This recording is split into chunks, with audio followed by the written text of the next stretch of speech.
સંસદમાં ધક્કામુક્કી મામલે નવો વળાંક. ખડગે કહ્યું, મને ઘૂંટણમાં ઈજા થઈ, તપાસ કરાવો. આજે સંસદમાં ભાજપ અને કોંગ્રેસ નેતાઓ વચ્ચે ધક્કામુક્કી થઈ હતી, જે બાદ બંને પક્ષના નેતાઓ એકબીજા પર ગંભીર આરોપ લગાવી રહ્યા છે. ભાજપ સાંસદ પ્રતાપ સારંગીને હોસ્પિટલમાં દાખલ કરવામાં આવ્યા છે. ભાજપનો આરોપ છે કે રાહુલ ગાંધીએ તેમને ધક્કો માર્યો હતો. હવે કોંગ્રેસ અધ્યક્ષ ખડગેએ ભાજપ પર આરોપ લગાવ્યા છે. ખડગેએ તપાસની માંગ સાથે સ્પીકરને પત્ર લખતા કહ્યું છે કે ભાજપ સાંસદોએ ધક્કો મારતા મારા ઘૂંટણમાં ઈજા થઈ હતી, જેમાં પહેલેથી સર્જરી કરાવવામાં આવી છે. ઈજાના કારણે મારે જમીન પર બેસી જવું પડ્યું હતું. સંસદમાં ધક્કામુક્કીના મામલે વિપક્ષ નેતા મલ્લિકાર્જુન ખડગેએ એક વિડીયો પણ શેર કર્યો છે, જેમાં દેખાઈ રહ્યું છે કે સંસદમાં પ્રવેશ કરતા સમયે સત્તાધારી પાર્ટી ભાજપના સાંસદો તરફથી કથિત રીતે કોંગ્રેસના સાંસદોને રોકવાનો પ્રયાસ કરવામાં આવી રહ્યો છે. કોંગ્રેસ પ્રમુખ મલ્લિકાર્જુન ખડગેએ આરોપ લગાવ્યો કે ભાજપના સાંસદોએ ધક્કામુક્કી કરી, તેમાં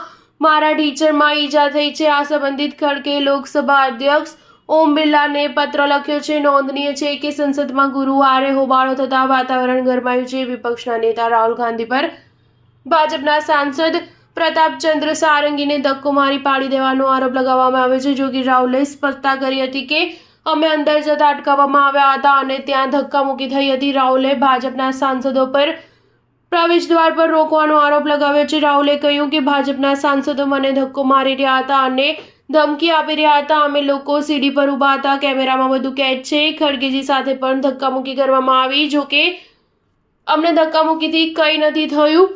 ભાજપ સાંસદ અમને સંસદમાં જવાથી રોકી શકે નહીં. સ્ટાર ન્યૂઝ 7 હંમેશા સચ્ચાઈની સાથે.